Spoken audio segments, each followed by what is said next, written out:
പിടിച്ച് ഇത് ഉയർത്തിപ്പിടിക്കും. ഉയർത്തിപ്പിടിച്ചുകൊണ്ട് പ്രാർത്ഥിക്കും. അമ്മ ഒരു അടിയും തന്നിച്ച് ഇത് മേടിച്ചുകൊണ്ട് ഊട്ടുവിളക്ക് കത്തിക്കാനുള്ള സമയമാകുമ്പോൾ അതും മേടിച്ചുകൊണ്ട്. അങ്ങനെ ഇരിക്കെ ഒരു ദിവസം അമ്മ എന്നോട് പറഞ്ഞു, ഇതാ വിശുദ്ധ കുർബാന അനുഭവിക്കാനായിട്ട് നീ ഒരുങ്ങിക്കോളാം. ഞാൻ കുളിച്ച് നല്ലവണ്ണം ഒക്കെ തേച്ച് പല്ലൊക്കെ തേച്ച് റെഡിയായി. കർത്താവ് വായിലോട്ട് വരുന്ന ദിവസമല്ലേ, വളരെ റെഡിയായിട്ട് അവിടെ ചെന്നു. വിശുദ്ധ കുർബാന അനുഭവിക്കുന്നതിന് തൊട്ട് മുമ്പ് അച്ഛൻ ചോദിച്ചു, ഇപ്പം വല്ലതും കഴിച്ചിട്ടുണ്ടോ? ഇല്ല. വെള്ളം കുടിച്ചോ? ഇല്ല.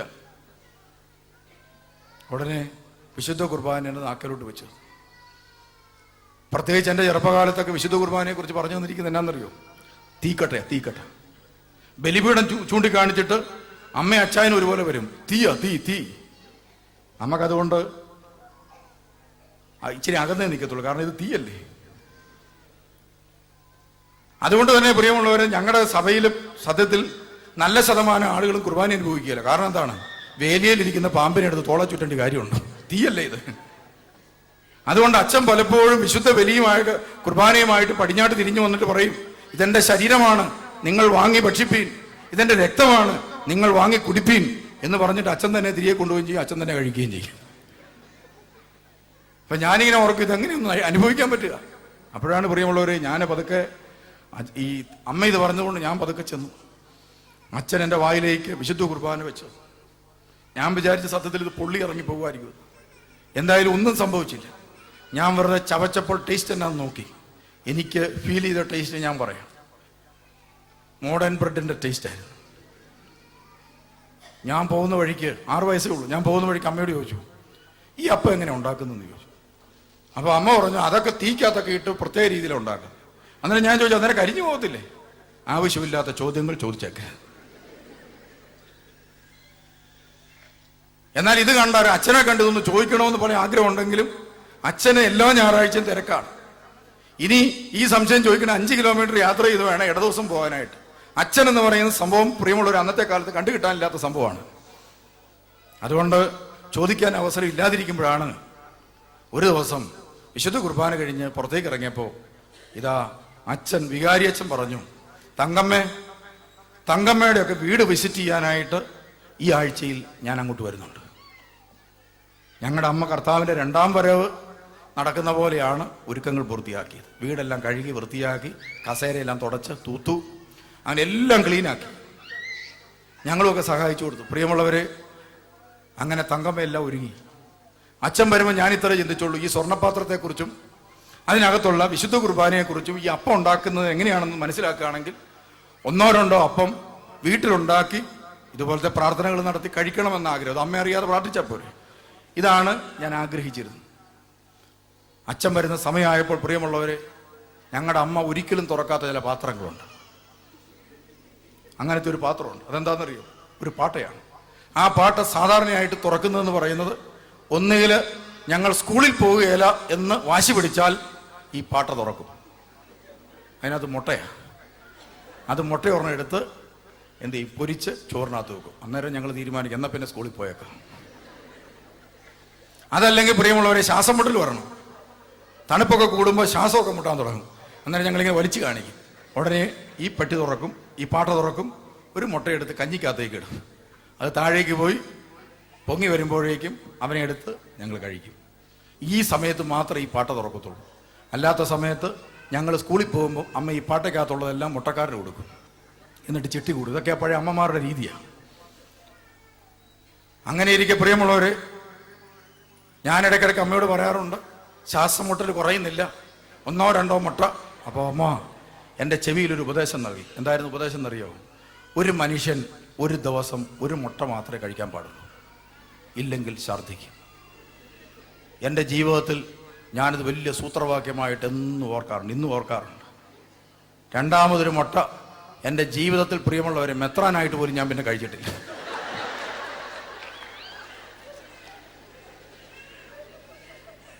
അരമുക്കാൽ മണിക്കൂർ കഴിഞ്ഞപ്പോൾ പ്രിയമുള്ളവർ, സാക്ഷാൽ അച്ഛൻ ഞങ്ങളുടെ വീട്ടിലേക്ക് വരുന്ന സമയത്ത് ഞങ്ങളുടെ അമ്മ ഈ പാട്ടയ്ക്കകത്ത് ഇതാ മുട്ട മുഴുവനും പെറുക്കി ഒരു ചീനിച്ചട്ടിക്കകത്തിട്ട് തിളപ്പിച്ച് അത് പൊട്ടിച്ച് കുരുമുളകൊക്കെ ഇട്ട് റെഡിയാക്കി പാത്രത്തിൽ വെച്ചിട്ടു. അച്ഛൻ വന്നു, വേർത്ത് കുളിച്ച്, അന്ന് കാറൊന്നും ഇല്ലല്ലോ, വേർത്ത് കുളിച്ച് അച്ഛൻ അവിടെ ഇരുന്നു. ആ ഇരുന്ന അച്ഛൻ കുറേ നേരം കഴിഞ്ഞപ്പോൾ വർത്താനൊക്കെ പറഞ്ഞപ്പോൾ അമ്മ പറഞ്ഞു, അച്ഛാ നമുക്ക് ഭക്ഷണം കഴിക്കാം. അങ്ങനെ ഈ മുട്ട പ്ലേറ്റും കാപ്പിയും മറ്റ് പലഹാരങ്ങളുമൊക്കെ അമ്മ മുമ്പിൽ കൊണ്ടുവച്ചു. എന്നിട്ട് അച്ഛനോട് പറഞ്ഞു, അച്ഛൻ ഇത്രയും നടന്ന് വിഷമിച്ച് വന്നാലേ ഒരു മുട്ട എടുത്ത് അങ്ങോട്ട് കഴിച്ചു. ഉടനെ പറഞ്ഞു, തങ്കമ്മയുടെ നിർബന്ധം കൊണ്ടായതുകൊണ്ട് ഞാൻ ഒരെണ്ണം കഴിക്കാമെന്ന് പറഞ്ഞ് ഒരെണ്ണം കഴിച്ചു. ഒരെണ്ണം കഴിച്ച ഉടനെ ഞങ്ങളുടെ അമ്മ വീണ്ടും പറഞ്ഞു, അച്ഛൻ ഇനി 5 കിലോമീറ്റർ നടന്ന് അങ്ങോട്ട് പോകേണ്ടതല്ലേ, ഒരു മുട്ടയും കൂടെ കഴിക്കാൻ പറഞ്ഞു. ഉടനെ പറഞ്ഞു, തങ്കമ്മ പറഞ്ഞാലേ ഒരെണ്ണോടെ കഴിച്ചേക്കാം. പ്രിയമുള്ളവരെ, കുറച്ചു നേരം കഴിയുമ്പോൾ ഞങ്ങളുടെ അമ്മ പറയുക, അച്ഛന് വേണ്ടി ഉണ്ടാക്കിയത് ഇത്, അച്ഛൻ കഴിച്ചില്ലെങ്കിൽ ഇതെല്ലാം വേസ്റ്റായി പോകും. ഉടനെ അച്ഛൻ എന്ത് ചെയ്തു, 3ാമതൊരു മുട്ടയും കൂടി എടുത്ത് കഴിച്ചു. അന്ന് ഞാൻ തീരുമാനിച്ചു, അച്ഛനായേ അടങ്ങും.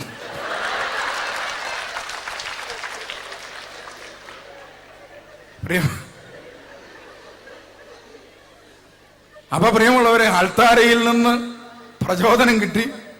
അതോടൊപ്പം ഇതുപോലെ അച്ഛൻ വീട്ടിൽ വന്നു. ഇങ്ങനത്തെ പല പ്രചോദനങ്ങളാണ് നമുക്ക് ദൈവവിളിയായിട്ട് രൂപാന്തരപ്പെടുന്നത്. അവസാനം ഞാൻ ഈ അടുത്ത കാലത്ത് ആന്തരിക സൗഖ്യത്തിന് ക്ലാസ് എടുത്തുകൊണ്ടിരുന്നപ്പം ഈ മുട്ടക്കാര്യം പറഞ്ഞു. അത് കേട്ട പിള്ളേർക്കെല്ലാം ഭയങ്കര സന്തോഷമായി. നിങ്ങൾ ചിരിച്ച പോലെ അവരും ചിരിച്ചു. എന്നിട്ട് എന്ത് ചെയ്തു, ഞാൻ അതിനുശേഷം 2 ആഴ്ച കഴിഞ്ഞ് ഹൗസ് വിസിറ്റിങ്ങിന് പോയി. അന്ന് അച്ഛനായിരുന്ന സമയത്ത് ഹൗസ് വിസിറ്റിങ്ങിന് ചെന്ന് ഒരു വീട്ടിൽ ചെന്നപ്പോൾ പ്രിയമുള്ളവർ, അവിടെ ഒരു പാത്രത്തിൽ 5-8 മുട്ട പുഴുങ്ങി വെച്ചിരിക്കും. എനിക്കൊന്നും മനസ്സിലായില്ല. അടുത്ത വീട്ടിൽ ചെന്നപ്പോഴും അവിടെയും മുട്ട പുഴുങ്ങി വെച്ചിരിക്കും. 3ാമത്തെ വീട്ടിൽ ചെന്നപ്പോൾ ഞാൻ ചോദിച്ചു, എന്താ എല്ലാ വീട്ടിലും മുട്ട പുഴുങ്ങി വെച്ചിരിക്കുന്നത്? ഞാനിപ്പോൾ മുട്ട കഴിക്കാറില്ല, കൊളസ്ട്രോൾ വരാൻ സാധ്യതയുണ്ട്, അതുകൊണ്ട് കഴിക്കാറില്ല. ഉടനെ ഒരു തള്ള പറയുകയാണ്, അച്ഛന് മുട്ടയോട് ഭയങ്കര ആർത്തിയാണെന്നും ഇത് തിന്നാൻ വേണ്ടി മാത്രമാണ് അച്ഛനായെന്നും പിള്ളേര് വന്ന് ഇവിടെ വന്ന് പറഞ്ഞു. അപ്പൊ പ്രിയമുള്ളവരെ, നമ്മൾ ഓർക്കണം, ഈ ദൈവത്തിന്റെ പരിശുദ്ധാത്മാവ് ഓരോ വ്യക്തിയെയും ആകർഷിക്കുന്ന രീതികൾ വളരെ വ്യത്യസ്തമാണ്. ഇപ്പൊ ഞാൻ പറഞ്ഞു വന്നത്, അൾത്താരയിൽ ഇതാ വിശുദ്ധ കുർബാനയിൽ വസിക്കുന്ന യേശു അവിടെ നിൽക്കുന്നത്, അവിടെ പ്രവർത്തിക്കുന്നത്, എനിക്ക് ബോധ്യപ്പെട്ടത്, എനിക്ക് മനസ്സിലായത്, പ്രിയമുള്ളവരെ, എൻ്റെ അമ്മയുടെ മുഖത്തെ മുഖഭാവങ്ങളും വൈദികരോട് എൻ്റെ അമ്മ കാണിച്ചിട്ടുള്ള സ്നേഹവും ആദരവും ദേവാലയത്തോട് കാണിച്ചിട്ടുള്ള ബഹുമാനവും എല്ലാം കൂടെ ചേർന്നാണ് എൻ്റെ ദൈവവിളിയെ ഉറപ്പിച്ചത്. അഥവാ അവരൊരു സാക്ഷിയായി മാറി. അതുകൊണ്ടാണ് ദൈവവിളി ഉറച്ചത്. അങ്ങനെയാണെങ്കിൽ ഈ UK നിങ്ങളുടെ കുഞ്ഞുങ്ങളുടെ ഹൃദയത്തിന്റെ അകത്തളങ്ങളിൽ ദൈവവിളികൾ ഉണ്ടാകണമെങ്കിൽ, പ്രിയമുള്ളവരെ, ഈ UK പ്രദേശത്ത് നല്ല വിശുദ്ധന്മാരായ വൈദികരുണ്ടാകണമെങ്കിൽ, പ്രിയമുള്ളവരെ, നിങ്ങളുടെ ഹൃദയത്തിന്റെ ഉള്ളിൽ ഇതാ പരിശുദ്ധാത്മാവ് നിങ്ങളെ ഒരു സാക്ഷിയാക്കി മാറ്റണം, ഒരു സാക്ഷിയാക്കി മാറ്റണം. അതിനാണ് ദൈവം ഈ ദേവാലയത്തിലേക്ക് നിങ്ങളെ വിളിച്ചിരിക്കുന്നത്. ഞാൻ ഈ അടുത്ത കാലത്ത് ഓർക്കുകയാണ്, ഒരു 2 വർഷം മുമ്പാണെന്ന് തോന്നുന്നു, ഞങ്ങളുടെ വൈദികരിൽ ചിലർക്കൊക്കെ കല്യാണം കഴിക്കാം. അങ്ങനെ കല്യാണം കഴിച്ച ഒരു അച്ഛൻ്റെ ഭാര്യ തൻ്റെ 3 കുഞ്ഞുങ്ങളെയുമായിട്ട് തൂത്തൂട്ടി ധ്യാന കേന്ദ്രത്തിൽ കടന്നു. ആ ആൻറ്റി പറഞ്ഞു, എൻ്റെ ഈ മൂത്ത മകൻ 16 വയസ്സുള്ള മൂത്ത മകന് ഒരു മാരകമായ രോഗമാണ്. രോഗമെന്തെന്ന് കണ്ടുപിടിക്കാൻ പറ്റാതെ കുറേയേറെ കാലം ചികിത്സിച്ച ശേഷം, പ്രിയമുള്ളവരെ, പിന്നീട് അവസാനം രോഗം കണ്ടുപിടിച്ചു. എന്തോ ശ്വാസകോശവുമായി ബന്ധപ്പെട്ട ഒരു എൻസൈമിന്റെ അഭാവമാണ്. അത് ശരീരത്തിൽ വീണ്ടും റീപ്രൊഡ്യൂസ് ചെയ്യുന്നില്ല. അതുകൊണ്ടൊരു 2-3 വർഷം മുമ്പ് കണ്ടുപിടിച്ചതാണ്. ഒരു 13-14-15 വയസ്സൊക്കെ ആകുമ്പോഴേക്കും കുട്ടി മരിച്ചു പോകും എന്നുള്ളതാണ്, ശ്വാസകോശം നിലച്ച് മരിച്ചു പോകും എന്നുള്ളതാണ് ഡോക്ടർ കണ്ടെത്തിയത്. രോഗം എന്താണെന്ന് എനിക്ക് അറിഞ്ഞുകൂടാ. അതിനെക്കുറിച്ച് നമ്മുടെ വെബ്സൈറ്റിനകത്ത് ആൻറ്റി കൃത്യമായിട്ട് പറയുന്നുണ്ട്. രോഗത്തിൻ്റെ പേരും ഡോക്ടർമാരുടെ പേരും ഒക്കെ പറയുന്നുണ്ട്. അപ്പൊ എന്തായാലും പ്രിയമുള്ളവരെ, ഈ കൊച്ചിന് അസുഖമാണെന്ന്. അങ്ങനെ ഈ അസുഖമുള്ള കൊച്ചിനെയുമായിട്ട് അവർ ധ്യാനിക്കാൻ വേണ്ടി വന്നു. അവർ ധ്യാനിച്ചു. ധ്യാനമെല്ലാം കൂടി തിരുവചനം കേട്ടു. അപ്പൊ ഞാൻ ആ ധ്യാനത്തിൽ ആവർത്തിച്ച് ഒരു കാര്യം പറഞ്ഞിരുന്നു, നമ്മളൊക്കെ എല്ലാവരോടും ക്ഷമിക്കണം. ഉടനെ ആ ആൻറ്റി ഇങ്ങനെ ചിന്തിച്ചു, എനിക്ക് ആരോട് ക്ഷമിക്കാനാ? സത്യത്തിൽ ഈ കാലം മുഴുവനും ദ്രോഹം മുഴുവൻ മറ്റുള്ളവരല്ലേ എന്നോട് ചെയ്തത് എന്ന ചിന്ത ആ വ്യക്തിയെ വേട്ടയാടി. എങ്കിലും ധ്യാനത്തിൽ ആവർത്തിച്ച് പറഞ്ഞതുകൊണ്ട് ആ സ്ത്രീ എന്ത് ചെയ്തു? ആ ദേവാലയത്തിലിരുന്ന് തങ്ങളുടെ ജീവിതത്തിൽ കഴിഞ്ഞ കാലങ്ങൾ കബളിപ്പിച്ചവരുണ്ട്, വഞ്ചിച്ചവരുണ്ട്, സാമ്പത്തികമായി തങ്ങളെ കബളിപ്പിച്ചുകൊണ്ട് പോയവരുണ്ട്. അങ്ങനെ അവരുടെ സ്വത്ത് തന്നെ മുഴുവനും കബളിപ്പിച്ചുകൊണ്ട് പോയ അവസ്ഥ വരെ ഉണ്ടായിരുന്നു. അവരോടെല്ലാം ക്ഷമിച്ചു പ്രാർത്ഥിച്ചു. ക്ഷമിച്ചു പ്രാർത്ഥിച്ച ശേഷം പ്രിയമുള്ളവരെ, കൊച്ചിനെ കൊണ്ട് തലേ കൈവച്ച് പ്രാർത്ഥിച്ചിട്ട് പോയി. അവർ ചിന്തിച്ചത് ഈ ധ്യാനം കഴിയുമ്പോൾ മിക്കവാറും രോഗം മാറുമെന്നാണ്. പക്ഷെ സംഭവിച്ചത്, ധ്യാനം കഴിഞ്ഞതോടുകൂടി ഞാൻ അവരോട് പറഞ്ഞു, ഒരു ഡീറ്റെയിൽഡ് ആയിട്ടുള്ള കൗൺസിലിംഗ് നിങ്ങൾക്ക് ആവശ്യമുണ്ട്. അങ്ങനെ അവർ കൗൺസിലിങ്ങിന് വേണ്ടി വന്നു. ഇവർക്ക് വേണ്ടി ആയതുകൊണ്ട് കൗൺസിലിങ്ങിന്റെ സമയത്ത് ഈ ചെറുപ്പക്കാരന്, ഈ പയ്യന് നല്ലൊരു ദൈവവിളിയുള്ള പയ്യൻ കൂടിയാണ്, അച്ഛനാകണമെന്ന് ആഗ്രഹമുള്ള പയ്യനാണ്. അവൻ്റെ മുഖത്തോട്ട് നോക്കിയാൽ തന്നെ ഭയങ്കര വെളിച്ചാണ്. അതുകൊണ്ട് ഞങ്ങൾ അന്ന് ആ ധ്യാന കേന്ദ്രത്തിൽ ഒരു തീരുമാനമെടുത്തു, എല്ലാവരും ഉപവസിക്കുക ഈ കൗൺസിലിംഗ് സമയത്ത്. അങ്ങനെ ഈ കൊച്ചിന് വേണ്ടി ഞങ്ങൾ ഉപവസിച്ച് പ്രാർത്ഥിച്ചു. കൗൺസിലിങ്ങിന് പൂർത്തിയാക്കി തലേ കൈവച്ച് പ്രാർത്ഥിച്ചു കഴിഞ്ഞപ്പോൾ ഞാൻ ഈ ആന്റിയോട് പറഞ്ഞു, ഇതാ ആരുടെ തലയിലും കൈവെക്കുമ്പോൾ ഉണ്ടാകാത്ത അനുഭവമാണ് എനിക്ക് ഇവന്റെ തലയിൽ കൈവെക്കുമ്പോൾ ഉണ്ടാകുന്നത്. കയ്യെ കൂടെ ചൂടിങ്ങനെ ചാടുന്ന പോലെ തോന്നുന്നു. ഞാൻ പറഞ്ഞു, പരിശുദ്ധാത്മാവ് ഇവനിലേക്ക് പ്രവഹിക്കുന്നു, ഇവനെ ദൈവം ഉയർത്താൻ ആഗ്രഹിക്കുന്നു, ഇവനെ ദൈവം വളർത്താൻ ആഗ്രഹിക്കുന്നു, ഇവനെ സാക്ഷിയാക്കി മാറ്റാൻ ആഗ്രഹിക്കുന്നുണ്ട് എന്നെല്ലാം പറഞ്ഞു വിട്ടു. പ്രിയമുള്ളവരെ, സംഭവിച്ചെന്താണെന്നറിയോ? പിറ്റേ ആഴ്ചയിൽ രോഗം കൂടാൻ തുടങ്ങി. രോഗം കൂടിയതോടുകൂടി ആ അമ്മായി എന്നെ എന്തെല്ലാം പറഞ്ഞു കാണുമോ? രോഗം മൂർച്ഛിച്ച് വെല്ലൂർ മെഡിക്കൽ കോളേജ് ആശുപത്രിയിൽ ഇതാ മരണത്തോട് മല്ലടിച്ച് ആ കൊച്ചു കഴിയുകയാണ്. ഡോക്ടർമാർ പരിശോധിച്ച് നോക്കിക്കഴിഞ്ഞപ്പോൾ പറഞ്ഞ ഇതാണ്, ശ്വാസകോശം ഏകദേശം ബ്ലോക്കായിരിക്കുകയാണ്. ഇനി ഏത് നിമിഷം വേണമെങ്കിലും ശ്വാസകോശം ബ്ലോക്കായി കുഞ്ഞ് പെടഞ്ഞു മരിക്കും. ഒറ്റ മാർഗം മാത്രമേ ഉള്ളൂ. ഈ ഇംഗ്ലണ്ടിൽ നിന്നെങ്ങാണ്ടും ഒരു മെഡിസിൻ ഉണ്ട്. അത് ഇവിടുന്ന് അവിടെ എത്തണമെങ്കിൽ 2 ഇഞ്ചക്ഷൻ എത്തണമെങ്കിൽ ഏകദേശം 15 ലക്ഷം രൂപ നാട്ടിൽ ചെലവ് വരും. അങ്ങനത്തെ 5 ഇഞ്ചക്ഷൻ ആ കൊച്ചിന് കൊടുക്കണമെന്നാണ് ഡോക്ടർമാർ പറഞ്ഞതെന്ന് അവർ പറയുന്നു. ഒരു രാത്രി 11 മണിക്ക് എൻ്റെ ഫോണിലേക്ക് തുടർച്ചയായിട്ട് വീണ്ടും കോള് വന്നു. ഞങ്ങളുടെയൊക്കെ ഒരു പ്രത്യേകത, ഒരു കോളൊന്നും വന്നാൽ എടുക്കുകയില്ല, തിരക്കായതുകൊണ്ട്. 5ഉം 8ഉം ഒക്കെ ഒന്നിച്ച് വന്നാൽ മാത്രമേ എടുക്കത്തുള്ളൂ. അപ്പോൾ തുടർച്ചയായിട്ട് ഇങ്ങനെ വരുന്ന കണ്ടപ്പോൾ ഞാൻ ഫോൺ എടുത്തു. അപ്പോൾ പറഞ്ഞു, വെല്ലൂർ മെഡിക്കൽ കോളേജിൽ നിന്ന് വിളിക്കുകയാണ്. വെല്ലൂർ മെഡിക്കൽ കോളേജിൽ നിന്ന് വിളിക്കുക, എൻ്റെ മോൻ അതിഗുരുതരാവസ്ഥയിൽ മരണത്തോടെ മല്ലടിക്കുക. 15 ലക്ഷം രൂപ വേണം ഇപ്പോൾ ഈ രാത്രി, എങ്കിലേ എന്തെങ്കിലും ചെയ്യാൻ പറ്റൂ. ഇല്ല, ഡോക്ടർമാർ പറഞ്ഞു, ചികിത്സിക്കാതെ കുഞ്ഞിനെ ഇവിടെ കിടത്തണ്ട, കൊണ്ടുപോക്കൂ, ചികിത്സിക്കാതെ ഇവിടെ കിടത്തുന്നത് ശരിയല്ല. അങ്ങനെ അവർ ഭയങ്കര വിഷമത്തിലായി. അപ്പൊ അവരുടെ ഒരു പ്രതീക്ഷ ഇതായിരുന്നു, പിതാക്കന്മാരൊക്കെ പൈസ ഉള്ളവരാണ്, ബാങ്ക് അക്കൗണ്ടിലൊക്കെ ഇഷ്ടംപോലെ കാശ് കാണും. അപ്പൊ അതുകൊണ്ട് ഇതുപോലത്തെ സെൻസിറ്റീവായ ഇഷ്യൂ വരുമ്പോൾ പ്രിയമുള്ളവർ ഈ കാശെടുത്ത് കൊടുക്കുമെന്നൊരു പ്രതീക്ഷ അവർക്കുണ്ടായിരുന്നിരിക്കാം. അപ്പൊ പ്രിയമുള്ളവരെ, അവരെന്നെ വിളിച്ചു. എൻ്റെ കസേരയുടെ താഴെ ഒരു അച്ഛനും ഇരിപ്പുണ്ട്. ഞങ്ങൾ രണ്ടുപേരും വർത്തമാനം പറഞ്ഞുകൊണ്ടിരിക്കുക. അപ്പൊ ഞാൻ പറഞ്ഞു, വേണ്ട, കൊച്ചു ഗുരുതരാവസ്ഥയിലാണ്. അപ്പൊ ഞാൻ പറഞ്ഞു, പ്രാർത്ഥിക്കാം, ഞങ്ങളൊക്കെ പ്രാർത്ഥിക്കാം. എന്നിട്ട് ഞാൻ ഒരു കാര്യം പറഞ്ഞു, ഈ എൻസൈമൊക്കെ സൃഷ്ടിക്കുന്ന ഒരാളുണ്ട്, ഇതിന്റെ പ്രൊഡക്ഷൻ മികലത്തിയ ആളാണ്, അവൻ്റെ ഇഷ്ടം പോലെ എൻസൈമുണ്ട്, നിങ്ങൾ ചോദിച്ചാൽ മതി, അവൻ തരും. പ്രിയമുള്ളവരെ, പിതാവ് സഹായിക്കുകയെന്ന് മനസ്സിലായതോടുകൂടി ഈ ആന്റി എന്ത് ചെയ്യുന്നറിയും, ഇതാ ആ കട്ടിലിൻ്റെ ക്രാസിയുടെ ഇപ്പുറത്ത് മുട്ടുകുത്തി നിന്ന് രാത്രി 12 മണി മുതൽ പ്രാർത്ഥിക്കാൻ തുടങ്ങി. കണ്ണുനീരോടെ പ്രാർത്ഥിച്ചു. പ്രിയമുള്ളവർ, നിലവിളിച്ചു. ആ കുഞ്ഞിന് വേണ്ടി ആ അമ്മ നിലവിളിച്ചു. ഞങ്ങളും രാത്രി കുറെ നേരം ആ അമ്മയുടെ അത്രയും ആത്മാർത്ഥത ഒരിക്കലും നമുക്കുണ്ടാകുകയില്ല. ഒരു കൊച്ചിന് വേണ്ടി ഒരു അമ്മ കരഞ്ഞതുപോലെ നമുക്കൊരിക്കലും കരയാൻ പറ്റത്തില്ല, എത്ര ആഗ്രഹിച്ചാലും. അതുപോലെ ആ തള്ള കരഞ്ഞിട്ടുണ്ട്. പ്രിയമുള്ളവർ, അങ്ങനെ കരഞ്ഞു പ്രാർത്ഥിച്ചു.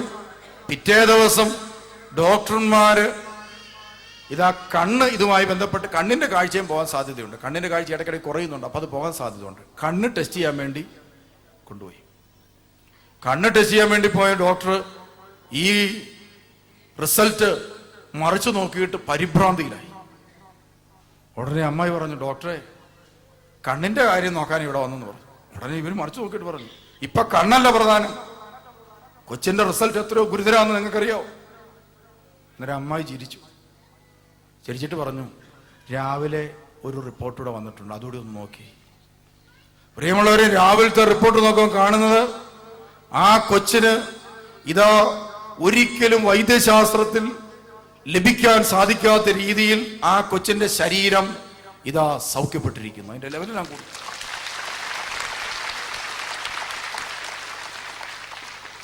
ഉടനെ പ്രിയമുള്ളവരെ, ഈ ഒരു ജൂനിയർ ഡോക്ടറാണ് ഇത് കണ്ടുപിടിച്ചത്, ഈ രോഗം. ആ ജൂനിയർ ഡോക്ടർ പറഞ്ഞു, സത്യത്തിൽ നിങ്ങൾ ഇന്നലെ രാത്രി എന്തെങ്കിലും ചെയ്തു എന്ന് ചോദിച്ചു. ഉടനെ അവർ പറഞ്ഞു, ഞങ്ങൾ പ്രാർത്ഥിച്ചു. ഉടനെ ആ ഹൈന്ദവ ഡോക്ടർ ചോദിച്ചു, മലയാളിയല്ല, ഹൈന്ദവ ഡോക്ടർ, നിങ്ങൾ ആരോടാ പ്രാർത്ഥിച്ചത്? ഞങ്ങൾ യേശുവിനോടാണ് പ്രാർത്ഥിച്ചത്. ഉടനെ ആ ഡോക്ടർ പറഞ്ഞു, പ്രാർത്ഥനയുടെ ഫലമായി ക്യാൻസറും ഒക്കെ പലപ്പോഴും ഒക്കെ കുറയാറുണ്ട്. അപ്പം മരുന്നിന്റെ സഹായം കൂടി ഉണ്ടെന്ന് നമുക്കറിയാം. പക്ഷെ ഈ രോഗം മാറിയത് വൈദ്യശാസ്ത്രത്തിന്റെ സഹായത്താൽ അല്ലെന്ന് വൈദ്യശാസ്ത്രം പഠിച്ച് എനിക്കറിയാം. അതുകൊണ്ട് നിങ്ങളുടെ യേശു യഥാർത്ഥ ദൈവം തന്നെയാണ്. നിങ്ങളുടെ യേശു യഥാർത്ഥ ദൈവമാണ്. പ്രിയമുള്ളവരെ, അതിനുശേഷം ഈ ഡോക്ടർ, ഈ കണ്ണ് നോക്കാൻ വന്ന ഡോക്ടർ ഇത് കേട്ട ഉടനെ ഈ ഫയലെല്ലാം അങ്ങോട്ട് മാറ്റി വെച്ച് തിരിഞ്ഞിട്ട് ചോദിച്ചു, ഇതെങ്ങനെയാണ് സംഭവിച്ചു? അന്നേരം പറഞ്ഞു, ഞങ്ങൾ ധ്യാനം കൂടി തിരുവചനം കേട്ടു. ഉടനെ ആ ഡോക്ടർ പറഞ്ഞു, എന്നാ നമ്പറിങ് എടുത്തിരുന്നു. പ്രിയമുള്ളവർ, ഞാനൊരു യാത്രയിലാണ്, ഇതുപോലെ തന്നെ ഫോൺ 1 വന്ന് 2 വന്ന് 3 വന്ന് എടുത്തില്ല. ഞങ്ങൾക്ക് നല്ല തിരക്കല്ലേ. 5-6 പ്രാവശ്യം ഫോൺ വന്നപ്പോൾ ഞാൻ ചാടിയെടുത്തു. അന്നേരം പറഞ്ഞു, വെല്ലൂർ മെഡിക്കൽ കോളേജിൽ നിന്നാണ്, ഡോക്ടർക്ക് സംസാരിക്കണം. ഉടനെ ഞാൻ ചോദിച്ചു, എന്നാ ഡോക്ടറെ, എന്ത് പറ്റി? എൻ്റെ മോന് വേണ്ടി ഒന്ന് പ്രാർത്ഥിക്കണം, വഴി പഴച്ച് നടക്കുക, അവനെ ഒന്ന് ശരിയാക്കാൻ വേണ്ടി പ്രാർത്ഥിക്കണം. എൻസൈം ഉണ്ടായെങ്കിൽ ഇവന്റെ തലയ്ക്ക് വെളിവും ഉണ്ടാവുമല്ലോ. അടുത്ത പ്രാവശ്യത്തെ ടെസ്റ്റിന് വേണ്ടി വെല്ലൂർ മെഡിക്കൽ കോളേജിൽ ഈ കൊച്ചിനെയുമായി ചെന്നപ്പോൾ പ്രിയമുള്ളവരെ, സംഭവിച്ചെന്താണെന്നറിയോ?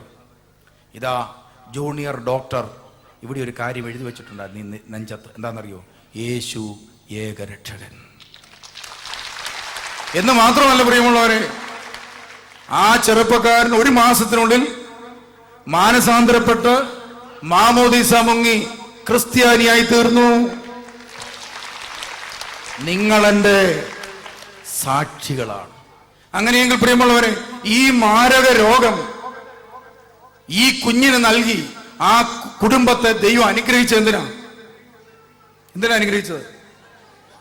സാക്ഷിയാകാൻ വേണ്ടി. കണ്ടോ? അങ്ങനെയെങ്കിൽ നിങ്ങൾക്ക് ഈ UK ഉണ്ടാകുന്ന ദുരിതങ്ങൾ, സാധാരണ മനുഷ്യർക്കുണ്ടാകാത്ത ദുഃഖങ്ങൾ, ജീവിതത്തിലെ പ്രതിസന്ധികൾ, ഭാരങ്ങൾ ദൈവം നിങ്ങളുടെ നെഞ്ചിലേക്ക് എന്തിനാണ് എടുത്തു തരുന്നത്? കണ്ണുനീരോടെ നിലവിളിച്ച് ദൈവത്തെ സ്തുതിച്ച് സ്വർഗ കവാടം തുറന്ന് അനുഗ്രഹം ഭൂമിയിലേക്ക് ഇറക്കി ലോകത്തെ കാണിച്ചു കൊടുക്കുവാനുള്ള ബലിപീഠമാണ് സഹന ജീവിതത്തിലൂടെ മുന്നോട്ട് പോകുന്ന ഓരോ ക്രിസ്ത്യാനിയും തിരിച്ചറിയണം. സഹന ജീവിതം നയിക്കുന്ന ഓരോ ക്രിസ്ത്യാനിയും സ്വർഗത്തിൽ നിന്ന് ദൈവകൃപ ഭൂമിയിലേക്ക് ഇറക്കുന്ന ബലിപീഠങ്ങളാണ്. അതുകൊണ്ടാണ് പ്രിയമുള്ളവരെ, അങ്ങനെ ഇറക്കിയ വിശുദ്ധന്മാരെ ഇതാ ബലിപീഠങ്ങളാക്കി സഭ മാറ്റുന്നത്. അങ്ങനെ ഇറക്കിക്കൊണ്ടുവന്ന മനുഷ്യരെ ബലിപീഠങ്ങളാക്കി അവരുടെ പേരിൽ ബലിപീഠങ്ങൾ ഉണ്ടാകുന്നത്. മദർ തെരേസയെ സെപ്റ്റംബർ മാസത്തില് വിശുദ്ധയാക്കാൻ പോവുകയാണ്. എന്തുകൊണ്ടാണ്? ഒരു ബലിപീഠമാക്കി തീർക്കുകയാണ്. ഒരു ബലിപീഠത്തിൽ അവൾ ഓർക്കപ്പെടാൻ പോവുകയാണ്. എന്തുകൊണ്ടാണ്? ആ ജീവിതം ഒരു ബലിജീവിതമായി. അതുവഴി സ്വർഗത്തിൽ നിന്ന് അനുഗ്രഹം ഭൂമിയിലേക്ക് ഇറക്കിക്കൊണ്ടുവന്ന് അനേകരുടെ മുമ്പിൽ ക്രിസ്തുവിനെ കൊടുക്കാൻ കഴിവുള്ള വ്യക്തിയായി തീർന്നു മദർ തെരേസ. മറ്റൊരു അനുഭവം ഞാൻ പറയാം. എൻ്റെ ജീവിതത്തിലൊരു അനുഭവമാണ്. ഞാൻ 2000 ധ്യാന ശുശ്രൂഷകളൊക്കെ ആരംഭിച്ചത്. 1995 ധ്യാനം കൂടി കർത്താവിന് വേണ്ടി എൻ്റെ ജീവിതം സമർപ്പിച്ചതാണ്. 2000 വീട്ടിൽ നിന്ന് സന്യാസത്തിന് വേണ്ടി ഇറങ്ങിയതാണ്. അങ്ങനെ ഞാൻ പോന്നു. ധ്യാനം ആരംഭിക്കാനുള്ള ശ്രമങ്ങളൊക്കെ നടത്തി.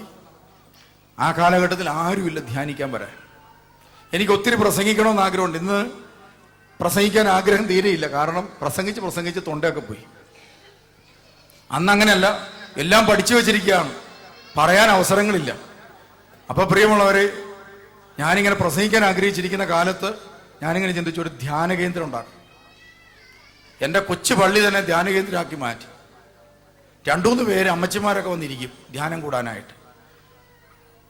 വെള്ളിയാഴ്ച ദിവസങ്ങളിലൊക്കെയാണ് ഈ ധ്യാനം. ഞായറാഴ്ച ധ്യാനമില്ല, വെള്ളിയാഴ്ച ദിവസം ധ്യാനം. മിക്കവാറും വന്നിരിക്കുന്ന അമ്മച്ചിമാരുടെ പ്രത്യേകത, കുറച്ചു പേർക്ക് ചെവി കേൾക്കാൻ മേല, കുറച്ചു പേർക്ക് കണ്ണും കാണാൻ മേല. അവരുടെ ഇരിപ്പ് കണ്ടു കഴിഞ്ഞാൽ ഇങ്ങനെയാണ്. ഈ കൊച്ചച്ഛൻ, എനിക്ക് 26 വയസ്സേ ഉള്ളത്, ഈ പുള്ളി ഞങ്ങളെ ഉപയോഗിച്ച് എന്ത് ചെയ്തോട്ടെ, ധ്യാനിച്ച് പഠിച്ചോട്ടെ. മെഡിക്കൽ കോളേജിന് ശവം വിട്ടു കൊടുക്കുന്ന പോലെയാണ് ചിലരെൻ്റെ മുമ്പ് വന്നിരിക്കുന്നത്. ധ്യാനിപ്പിച്ച് പഠിക്കട്ടെ. എന്ത് പറഞ്ഞാലും, ചിരിക്കാനുള്ള കാര്യം പറഞ്ഞാൽ അവർ ചിരിക്കത്തുമില്ല, കരയാനുള്ള കാര്യം പറഞ്ഞാൽ കരയത്തുമില്ല. അങ്ങനെയാണ് പ്രിയമുള്ളവരെ പ്രസംഗിക്കാനുള്ള തൊലിക്കെട്ടി ഉണ്ടായത്. ഒരു വികാരവും ഇല്ലാതെ അവർ വന്നിരിക്കും, അവരുടെ മുമ്പ് ഞാൻ പ്രസംഗിക്കുകയാണ്. അപ്പോഴാണ് ഞാൻ ചിന്തിച്ചത്, ഒരു ധ്യാന കേന്ദ്രം ഉണ്ടാക്കണം. അങ്ങനെ ഞാൻ അവിടെ ഒരു ധ്യാനം ആരംഭിച്ചു. പ്രസംഗം തുടങ്ങിയപ്പോഴാണ് മനസ്സിലായത്, പാട്ടില്ലാതെ പരിപാടി പറ്റിയില്ല. കാരണം എന്താണ്, പ്രസംഗത്തിനിടയ്ക്ക് തേങ്ങാപ്പീര പുട്ടിനിടുന്ന പോലെ ഒരു പാട്ടുകൂടി ഉണ്ടെങ്കിൽ ആളുകൾക്കൊരു ഇൻസ്പിറേഷൻ ഉണ്ടാകത്തുള്ളൂ. നമ്മുടെ സോജിയച്ചനൊക്കെ ആദ്യം ഒരു പാട്ടൊക്കെ പാടിക്കഴിഞ്ഞപ്പോൾ നിങ്ങൾക്കൊരു ഉന്മേഷമൊക്കെ ഉണ്ടായതുപോലെ ഒരു പാട്ട് വേണം. അതുകൊണ്ട് ഞാൻ തീരുമാനിച്ചു പാട്ട് പാടാനും കൂടെ. ആദ്യത്തെ ധ്യാനത്തിന് ഞാൻ പാട്ട് പാടി. ഉടനെ ആളുകൾ വന്നിച്ച് പറഞ്ഞു, വല്യമ്മച്ചിമാർ തന്നെ പറഞ്ഞു, അച്ഛൻ ഇനി പാടണ്ട, പ്രസംഗിച്ചാൽ മാത്രം മതി. അതുകൊണ്ട് ഞാനന്ന് പാട്ട് നിർത്തി. പിന്നെ എൻ്റെ ഒരു ആഗ്രഹമായിരുന്നു, പാട്ടിനോടുള്ള ആഗ്രഹം കൊണ്ട് ഞാൻ പിന്നെ 1-2 പാട്ട്, എൻ്റെ ആ വാശിപ്പുറത്ത് ഞാൻ 2 പാട്ട് എഴുതി. കാരണം പിന്നെ പാടിയിട്ടില്ല. പിന്നെ നിവൃത്തികെട്ട് കഴിഞ്ഞാൽ പ്രിയമുള്ളവരെ, ഒരവസരം നോക്കിയിരിക്കും. എൻ്റെ കൂടെയുള്ള പാട്ടുകാരും വേറെ പാട്ടുകാരും ഒന്നും ഇല്ലെങ്കിൽ അങ്ങോട്ടും ഇങ്ങോട്ടും നോക്കിയിട്ട് പാട്ടങ്ങ് പാടും. അതേ ഉള്ളൂ, പാട്ട് നിർത്തി. അങ്ങനെ കൊച്ചു ധ്യാനം ആരംഭിച്ചു. ആ ധ്യാനം ആരംഭിക്കുന്ന സമയത്ത് പ്രിയമുള്ളവർ, ഒരു കൊച്ചു പെങ്കൊച്ച് അവളുടെ ജീവിതത്തിൻ്റെ വേദനകളും ദുഃഖങ്ങളും ഭാരങ്ങളും ഒക്കെ പങ്കുവെക്കാൻ വേണ്ടി വന്നു. അവളൊരു നല്ല പാട്ടുകാരിയായി. അപ്പോൾ എൻ്റെ കൂടെ ഞാൻ പാട്ട് പാടാൻ നിർത്തി. അന്നത്തെ കാലത്തൊക്കെ പുറത്തൊക്കെ പാട്ട് പാടാൻ പോയി, കുർബാനയ്ക്ക്, ഈ കല്യാണത്തിനൊക്കെ പാട്ട് പാടാൻ പോകുമ്പോൾ അവർക്ക് പൈസ കിട്ടും. അങ്ങനെ കിട്ടുന്ന പൈസയാണ് ധ്യാനത്തിന് ആദ്യം കൊണ്ടുത്തന്നത്. എൻ്റെ ഈ പൈസയൊന്നുമില്ല. അവള് ഈ പൈസയൊക്കെ കൊണ്ടുവന്നിട്ട് എന്ത് ചെയ്യും, എൻ്റെ ഈ കൊണ്ടുത്തരും ധ്യാനിപ്പിക്കാൻ. അങ്ങനെ പൈസയൊക്കെ ആയി വരുമ്പോഴാണ് ഞങ്ങളൊരു ധ്യാനം ക്രമീകരിക്കുന്നത്. ഇവർ തന്നെ പാടും, നിന്ന് പാടിക്കോളും. അങ്ങനെ കുറേയേറെ കാലം, 10 വർഷം എൻ്റെ കൂടെ ഈ പെങ്കൊച്ച് പാടി. 10 അല്ല, അതിൽ കൂടുതൽ വർഷം പാടി. 2010 വരെയൊക്കെ പാടിയിട്ടുണ്ട്. അങ്ങനെ പാട്ടൊക്കെ പാടി നല്ല, അതിനിടയിൽ പോയി MSW അങ്ങനെ അതിൻ്റെ ഒത്തിരി ഡബിൾ PG ട്രിപ്പിൾ PG ഒക്കെ എടുത്ത് അവൾ തിരികെ വന്നു. നല്ല പാട്ടുകാരി, നല്ല സ്വരം. ആ സമയത്താണ് അവളെ കെട്ടിച്ചു വിട്ടു. 3 കുഞ്ഞുങ്ങളുമായി. വല്ലപ്പോഴൊക്കെ വരുമ്പോൾ എല്ലാവരോടും പറയും, ഒന്ന് പാടി. അതോടുകൂടി അവൾ കയറി നിന്ന് പാടും. അവളുടെ പാട്ട് കേൾക്കുമ്പോൾ തന്നെ എല്ലാവരും പരിശുദ്ധാത്മാവുണ്ടെന്ന് അറിയാം, അത്ര നല്ല പാട്ടാണ്. അങ്ങനെ ഇരിക്കുക, അടുത്ത കാലത്ത് 1 വർഷം മുമ്പ് പ്രിയമുള്ളവരെ, എനിക്കൊരു ഫോൺ വന്നു. ആ ഫോൺ ഇതായിരുന്നു, ഇവള് ബ്രെയിൻ ഹെമറേജ് വന്ന് ബോധം കെട്ട് താഴെ പോയി. കാരിത്താസ് മെഡിക്കൽ കോളേജിൽ, പ്രിയമുള്ളവരെ, ഞാൻ ചെല്ലുന്നത് കാരിത്താസ് മെഡിക്കൽ കോളേജിനകത്തേക്ക് ന്യൂറോ വിഭാഗത്തിലേക്ക് കയറണമെങ്കിൽ ശൂന്യാകാശത്ത് പോകുന്ന പോലെ വേണം കയറാൻ. ഇവരെ തല തൊപ്പി വെച്ച് നീല ഡ്രസ്സൊക്കെ ഇട്ട് കയ്യോറയൊക്കെ ഇട്ട് മൊത്തം കവർ ചെയ്താൽ പോകും. സ്ലീപ മാത്രം കയ്യിലുണ്ട്. ഞാൻ ഇവളെ കാണാനായിട്ട് ചെന്നു. ഇവൾക്ക് എന്നെ മനസ്സിലായില്ല. അപ്പം ഞാനോർത്ത് ഈ വേഷം കൊണ്ടായിരിക്കും മനസ്സിലാകാഞ്ഞെന്ന് ഞാൻ വിചാരിച്ചു. തിരിച്ച് വീട്ടിൽ കൊണ്ടുവന്നപ്പോൾ ഞാൻ ചെന്ന് കഴിഞ്ഞപ്പോൾ എന്നോട് ചോദിച്ചു, അച്ഛനിപ്പോൾ ഏത് പള്ളിയിലാണ് നീ? അത് ചോദിച്ചെങ്ങനെയാണെന്നറിയാം, സംസാരശേഷി പൂർണ്ണമായിട്ടും പോയി. ഒരു സൈഡ് തളർന്നുപോയി. ഓർമ്മശക്തി പൂർണ്ണമായിട്ട് നഷ്ടപ്പെട്ടു. സ്വന്തം ഭർത്താവ് വന്നിട്ട് പോലും തിരിച്ചറിഞ്ഞില്ല പ്രിയമുള്ളവർ. അത്ര പോലും കുഞ്ഞുങ്ങളെ മറന്നുപോയി. എൻ്റെ ജീവിതത്തിൽ എനിക്ക് കിട്ടാവുന്ന ഏറ്റവും വലിയ തിരിച്ചടിയായിട്ട് ഞാനതിനെ കണ്ടു. തമ്പുരാനെ, ഇത്രയും കാലം ധ്യാന ശുശ്രൂഷയും രോഗശാന്തി അത്ഭുതവും നടന്ന് ഇങ്ങനെയെല്ലാം ശുശ്രൂഷ ചെയ്ത് പോയിട്ട് എനിക്കിതാണല്ലോ തിരിച്ചു കിട്ടിയത്. എൻ്റെ കൂടെ ശുശ്രൂഷ ചെയ്തിരുന്ന ആള് ഇതാ തളർന്ന് എഴുന്നേക്കാൻ മേലാതെയായിട്ട് കിടക്കുന്നു.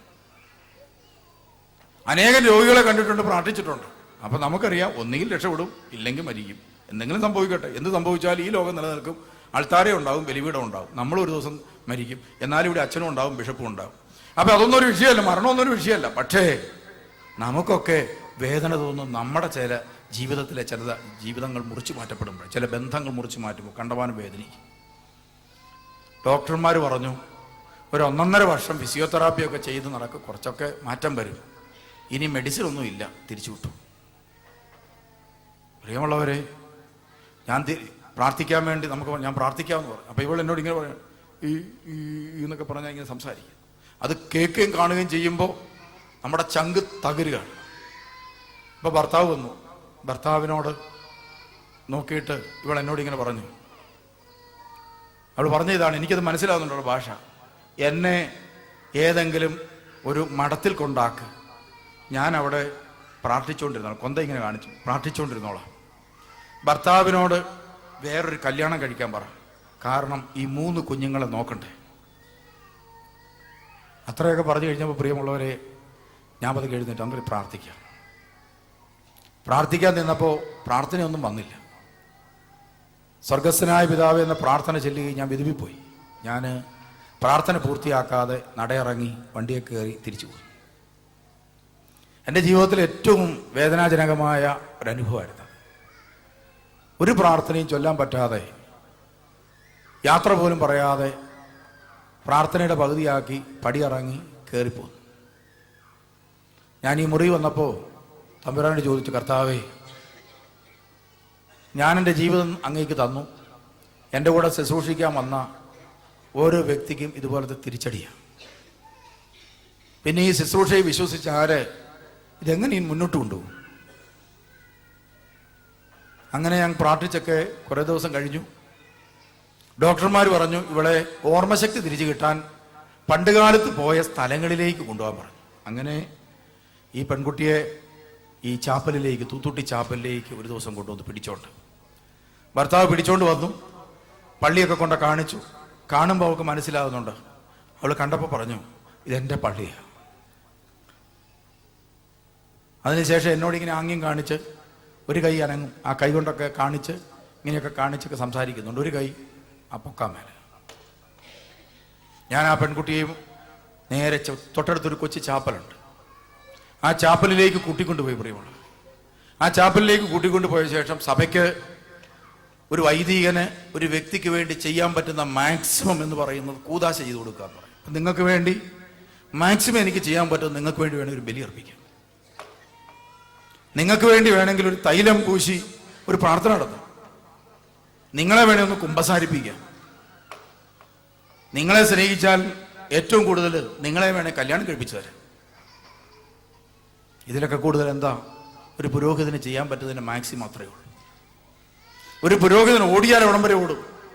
ഓടിത്തളർന്നാൽ ചെന്നെത്താൻ പറ്റുന്ന ഒരു സ്ഥലം ബലിപീഠം, അതിനപ്പുറത്തൊന്നും ഓടാൻ പറ്റിയില്ല. അത്രയൊക്കെ ഉള്ളൂ ഞങ്ങൾക്ക്.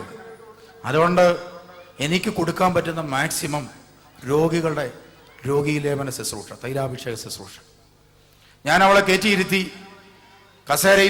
ഇരുത്തിയ ശേഷം ഭർത്താവിനോട് പുറകിൽ പിടിക്കാൻ പറഞ്ഞു.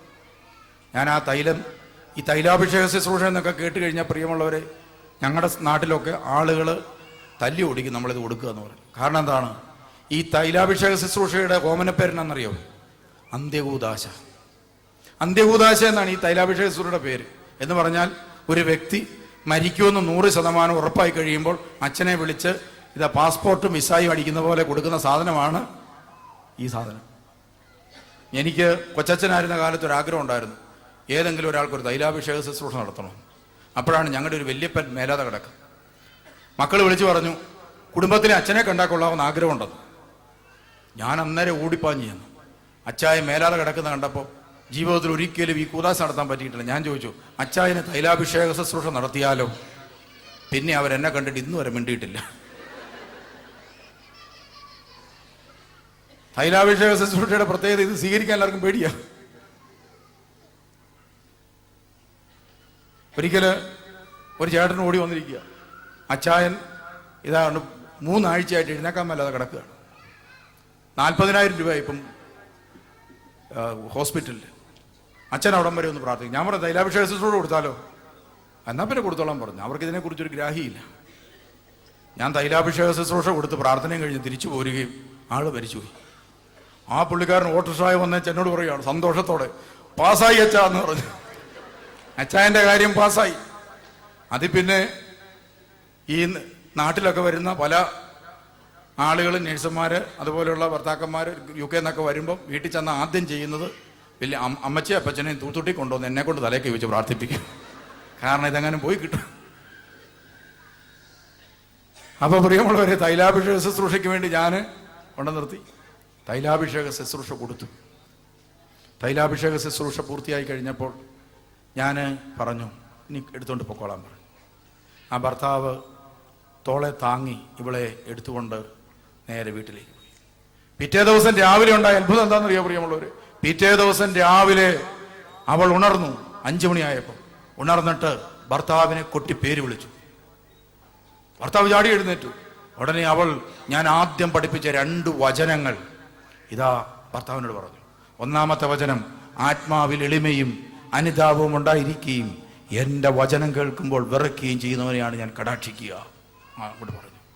രണ്ടാമത്തെ വചനം, ഇതാ ജ്ഞാനം മൂകരുടെ വാ തുറക്കുന്നു. ഈ 2 വചനങ്ങൾ പറഞ്ഞുകൊണ്ട് സംസാരശേഷി തിരിച്ചു കിട്ടി. ഭർത്താവ് ലൈറ്റിട്ടു. ചാടി എഴുന്നേറ്റിട്ട് പറഞ്ഞു, എടി, നിനക്ക് സംസാരശേഷി കിട്ടിയെങ്കിൽ ഉറപ്പായിട്ട് നിനക്ക് നടക്കാൻ പറ്റും, എഴുന്നേക്കാൻ പറഞ്ഞു. പ്രിയമുള്ളവരെ, പിടിച്ചെഴുന്നേൽപ്പിക്കുകയും തന്നെ നടന്ന് ബാത്റൂമിലേക്ക് പോയി. അപ്പോൾ തന്നെ പ്രിയമുള്ളവർ രാവിലെ ഒരുങ്ങി അവർ നേരെ ധ്യാന കേന്ദ്രത്തിലേക്ക് വന്നു. അപ്പോൾ ധ്യാനം നടന്നുകൊണ്ടിരിക്കുകയാണ്. ധ്യാന കേന്ദ്രത്തിന്റെ സ്റ്റേജിലേക്ക് നടന്നു കയറി അവൾ വിളിച്ചു പറഞ്ഞു, ഇതാ യേശു ക്രിസ്തു കൂദാശയിലൂടെ എന്നെ സുഖപ്പെടുത്തി. അപ്പൊ ഞങ്ങളുടെ കൂടെ ഒരു അച്ഛനുണ്ട്. അച്ഛൻ പറഞ്ഞു, എന്നാ നീ ഒരു പാട്ട് പാടിക്കുന്നു. ഉടനെ അവൾക്ക് ഓർമ്മ കിട്ടുന്നില്ല, തപ്പുക, പാട്ടൊന്നും ഓർമ്മ വരുന്നില്ല. ഉടനെ അച്ഛനൊരു പാട്ട് തുടങ്ങിക്കൊടുത്തു. പ്രിയമുള്ളവരെ, അവൾ ആ പാട്ട് ഒച്ചത്തിൽ അങ്ങോട്ട് പാടാൻ തുടങ്ങി മൈക്കിൽ കൂടെ. ആ പാട്ട് പാടിക്കൊണ്ടിരിക്കുകയും പരിശുദ്ധാത്മാവിന്റെ അഭിഷേകം ആ സമൂഹത്തിൽ വന്ന് നിറയുകയും ചെയ്തു. പ്രിയമുള്ളവരെ, ഇതെന്റെ ജീവിതത്തിലെ ഏറ്റവും വലിയൊരു അനുഭവം. ഞാൻ ആ സമയത്തോടില്ല. ഞാൻ തിരിച്ചു വന്നപ്പോൾ പൂർണ്ണ ആരോഗ്യവതിയായിട്ട് ആ പെൺകുട്ടിയെ കാണാനായിട്ട് ഇടയായത്. പൂർണ്ണ ആരോഗ്യവതിയായിട്ട്. അവളുടെ പേര് സാറ ഷെഫി എന്നാണ്. നിങ്ങൾ ഫേസ്ബുക്കൊക്കെ ഉള്ളവർ ഈ സാറ ഷെഫി എന്നൊന്ന് അടിച്ചാൽ മതി. അവളുടെ ആരോഗ്യമുള്ള അവസ്ഥ ഇപ്പൊ കാണാൻ പറ്റും. പൂർണ്ണമായി ആരോഗ്യം പോയി. അപ്പൊ പ്രിയമുള്ളവർ, ഇതുകൊണ്ട് സംഭവിച്ചെന്താണ്? ഈ രോഗം അവളുടെ ജീവിതത്തിൽ ഉണ്ടായി. ഇവള് സാക്ഷ്യം പറയാൻ തുടങ്ങിയപ്പോൾ ഇതാ ചുറ്റുപാടും കൂടി നിന്നിരുന്ന അനേകം പേർക്ക് ദൈവം സൗഖ്യം കൊടുക്കാൻ തുടങ്ങി. ഈ ഒരു ധൈര്യത്തിൽ, തൈലാഭിഷേക ശുശ്രൂഷ കൊടുത്ത ധൈര്യത്തിൽ ഞാൻ പിന്നീട് അടുത്ത ധ്യാനം വന്നു. ഞാനാണ്ട് വാശിപ്പുറത്ത് പോലെയാണ്, അച്ഛന്മാരോടൊന്നും മിണ്ടിയില്ല. ധ്യാനത്തിന്റെ 4-ാം ദിവസമായപ്പോൾ വൈകുന്നേരം ഞാൻ പറഞ്ഞു, രോഗികളായിരിക്കുന്നവരെല്ലാം കൈവക്ക്. അവിടെ രോഗികളൊക്കെ കൈവക്കി. ഞാൻ പറഞ്ഞു, എല്ലാവരും മുന്നോട്ട് കയറിയോ. മുന്നോട്ട് കയറിയോ. നിരന്നിരിക്കാൻ പറഞ്ഞു. നിരന്നിരുന്ന് കഴിഞ്ഞപ്പോൾ ഞാൻ പറഞ്ഞു, പരിശുദ്ധ സഭയുടെ കൂദാശകളിലെ ഒരു കൂദാശയാണ് രോഗികളുടെ തൈലാഭിഷേകം. നിങ്ങൾ രോഗശാന്തി സ്വീകരിക്കാൻ വേണ്ടി വന്നവരാണ് പലരും. അതുകൊണ്ട് ഇപ്പോൾ ഈ കൂദാശ നിങ്ങൾക്ക് വേണ്ടി നൽകാൻ പോവുകയാണ്. ചിലരൊക്കെ ഒന്ന് ഞെട്ടി, അന്ത്യകൂദാശയിൽ. അപ്പൊ ഞാനത് വിവരിച്ചു കൊടുത്തു. ഇത് രോഗികളുടെ തൈലാഭിഷേകത്തിന് വേണ്ടിയുള്ളതാണ്. ഈ പെൺകുട്ടിയെ ഞാൻ കാണിച്ചു. ഇതാ ഈ പെൺകുട്ടി തൈലാഭിഷേക ശുശ്രൂഷയിലൂടെ സൗഖ്യപ്പെട്ടവളാണ് എന്ന് പറഞ്ഞുകൊണ്ട് രോഗികളുടെ തൈലാഭിഷേക ശുശ്രൂഷ നടത്തി. എന്താ സംഭവിച്ചെന്നറിയോ? പ്രിയമുള്ളവരെ, തോമസ് എന്ന് പറയുന്ന ഒരു മനുഷ്യൻ എഴുന്നേറ്റ് നടന്നു. അപ്പ സമയത്ത് കൈയും കാലും പൊക്കാൻ വരായിരുന്നു. ആ വ്യക്തി എഴുന്നേറ്റ് ഉണ്ടോ? അങ്ങനെ പ്രിയമുള്ളവർ, പിന്നീടുള്ള ദിവസങ്ങളിൽ ഈ അടുത്ത കാലത്ത് അവധിക്കാലത്തെ ധ്യാനത്തിന് കൺവെൻഷനിൽ 500ഓളം പേരാണ് തൈലാഭിഷേക ശുശ്രൂഷ സ്വീകരിക്കുന്നവരിൽ നല്ല ശതമാനം പേരിലേക്കും ദൈവം രോഗശാന്തിയും അത്ഭുതവും വർഷിക്കുന്നു. അപ്പൊ പ്രിയമുള്ളവർ, എന്താണ് സംഭവിച്ചത്? ഇതാ ഒരു കൂദാശയുടെ സാക്ഷിയായി ഒരു പെൺകുട്ടിയെ ഉയർത്താൻ വേണ്ടിയാണ് അവൾക്ക് എന്ത് കൊടുത്തത്? തളർവാദ രോഗം, അല്ലെങ്കിൽ ബ്രെയിൻ ഹെമറേജ് ഉണ്ടോ? അത് ആ രോഗം അവൾക്ക് കൊടുത്തത് അവളെ നശിപ്പിക്കാനല്ല, നമ്മളെ തകർക്കാനല്ല, മറിച്ച് എന്താണ്? നമ്മെയും നമ്മുടെ സഭയെയും പണിയാൻ വേണ്ടിയാണ്. അതുകൊണ്ട് പ്രിയമുള്ളവരെ, നമ്മൾ ഓരോരുത്തരും ജീവിതത്തിലുണ്ടാകുന്ന കടുത്ത സഹനങ്ങൾ, വേദനകൾ, ദുരന്തങ്ങൾ, ദുരിതങ്ങൾ, ഇതെല്ലാം എന്തിനാണ് ദൈവം അനുവദിക്കുന്നത്? ഇതാ നിങ്ങളെ ഉയർത്താൻ വേണ്ടിയാണ്. ചിലപ്പോ ഈ ധ്യാനം കഴിഞ്ഞ് സെക്രട്ടറിയുടെ ധ്യാനം കഴിഞ്ഞ് കൂടി ചെല്ലുമ്പോഴായിരിക്കും ജോലി പോകുന്നത്. പേടിക്കരുത്. നിങ്ങളൊക്കെ ജോലി ഉറച്ചു കിട്ടാൻ വേണ്ടിയായിരിക്കും ചിലപ്പോൾ എന്ത് ചെയ്യുന്നത്, അയ്യോമേ സെക്കൻഡ് സാറ്റർഡേ സൂചേച്ചന്റെ പ്രാർത്ഥന കൂടിയേക്കാം, അബദ്ധത്തിനെങ്ങാനും ജോലി പോകുകയെല്ലാം ചെയ്യുകയാണെങ്കിൽ അതൊന്ന് ഉറയ്ക്കുന്നേ ഉറച്ചോട്ടെ. ചിലപ്പോൾ ഈ ധ്യാനം കഴിഞ്ഞ് ചെല്ലുമ്പോൾ നിങ്ങൾക്ക് ഉണ്ടാകാൻ പോകുന്നത് എന്തായിരിക്കും? ഇതിനേക്കാളും വലിയ പ്രതിസന്ധികളായിരിക്കും ഉണ്ടാകാൻ പോകുന്നത്. എന്തിനാണ്? പണിയാൻ വേണ്ടിയാണ്. പണിയാൻ വേണ്ടിയാണ്. ഇയ്യോബിനെ ദൈവം എന്താ ചെയ്തത്?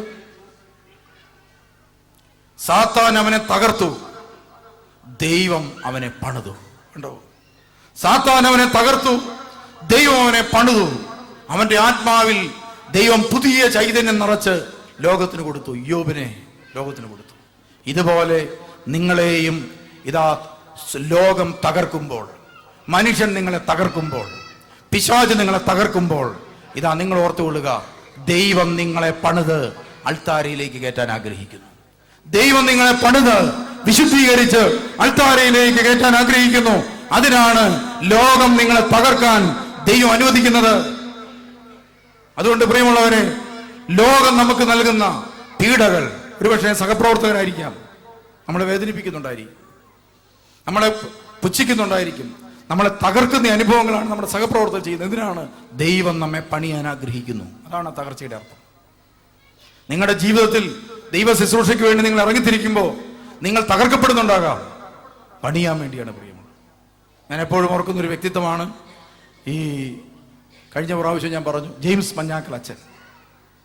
അച്ഛൻ കേരളത്തിൽ ശുശ്രൂഷ ചെയ്ത് വളരെ ശക്തമായി ശുശ്രൂഷ ചെയ്ത ഒരാളാണ്. കുറെ കാലം കഴിഞ്ഞപ്പോൾ അദ്ദേഹത്തിന് പലതരത്തിലുള്ള ശാരീരിക രോഗങ്ങൾ, പല പ്രയാസങ്ങൾ, തെറ്റിദ്ധാരണകൾ, അദ്ദേഹത്തെ ആരും തട്ടിക്കൊണ്ടുപോയതായിട്ടൊക്കെ പറയുന്നു. അങ്ങനെയുള്ള പ്രശ്നങ്ങളെല്ലാം അദ്ദേഹത്തിന്റെ ജീവിതത്തിലേക്ക് അടിക്കടി വന്നു. അങ്ങനെ ഒത്തിരി ദുരന്തങ്ങൾ വന്നു കഴിഞ്ഞ് അവസാനം അദ്ദേഹത്തിന്റെ ശുശ്രൂഷ കുറെ നാളത്തേന് നിർത്തിവെക്കേണ്ടി വന്നു. ബാംഗ്ലൂർ അദ്ദേഹം പോയി ഒറ്റയ്ക്ക് താമസം. ആയിരക്കണക്കിന് ആളുകളെ അഭിസംബോധന ചെയ്യുന്ന വ്യക്തി ഒരു സുപ്രഭാതത്തിൽ ആരുമില്ലാതെ ഒറ്റയ്ക്ക്, അല്ലെങ്കിൽ ഒരു സമൂഹത്തിലേക്ക് മാത്രമായിട്ട് ഒതുങ്ങുമ്പോൾ ഉണ്ടാകുന്ന ബുദ്ധിമുട്ട് ഭയങ്കരമായിരിക്കും. അങ്ങനെ അദ്ദേഹം ഒതുങ്ങി. പിന്നീട് പ്രിയമുള്ളവരെ, അദ്ദേഹം കേരളത്തിന് വെളിയിലേക്ക് വന്നു.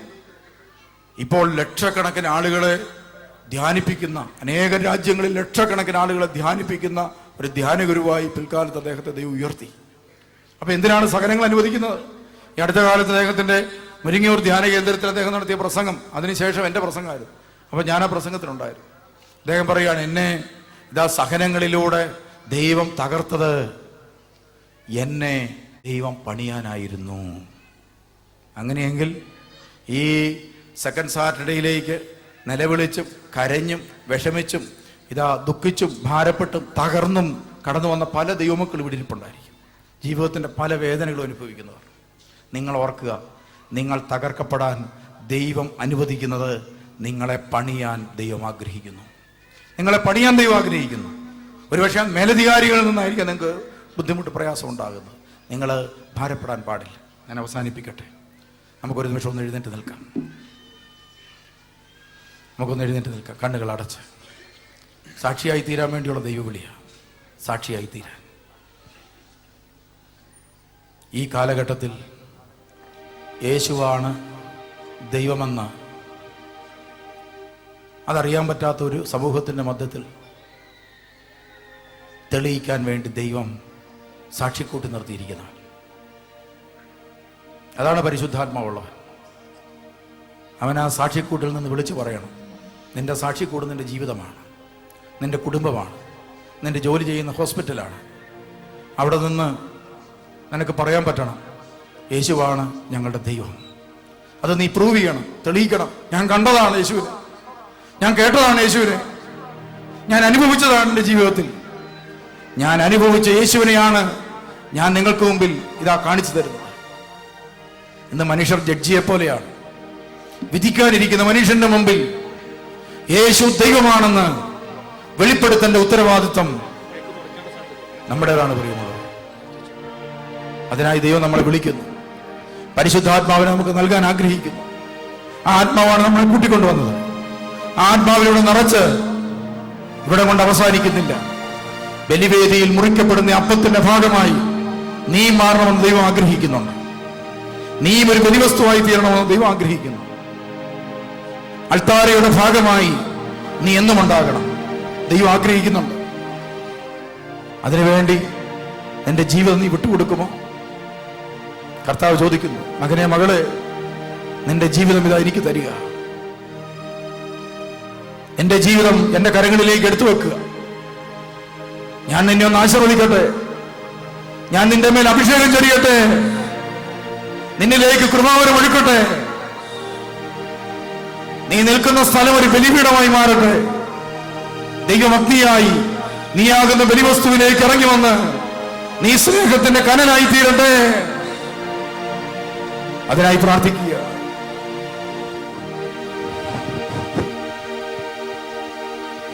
അത്ഭുതങ്ങൾ തീർന്നിട്ടില്ല,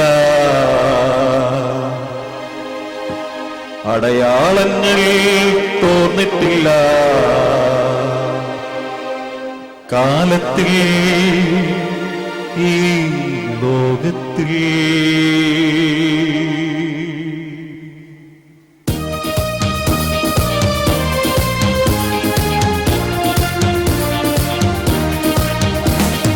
അത്ഭുതങ്ങൾ തീർന്നിട്ടില്ല, അടയാളങ്ങൾ തോന്നിട്ടില്ല, കാലത്തിൽ ഈ ലോകത്തിൽ. അത്ഭുതങ്ങൾ തീർന്നിട്ടില്ല, അടയാളങ്ങൾ തോന്നിട്ടില്ല, കാലത്തിൽ ഈ ലോകത്തിൽ. ദൈവശക്തി കുറഞ്ഞിട്ടില്ല, ദൈവത്തിനെ നാമിട്ടില്ല, ലോകത്തിൽ ഈ കാലത്തിൽ.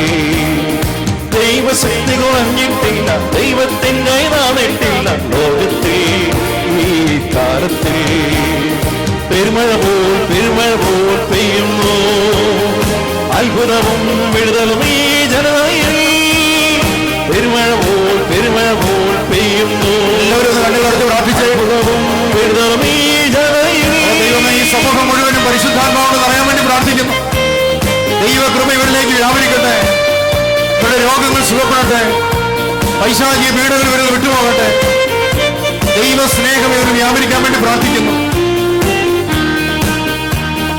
സങ്കടമാകും ചങ്ങൾ എന്നെ ചുറ്റുമ്പോ, സങ്കടമാകും ചങ്ങൾ എന്നെ ചുറ്റുമ്പോ,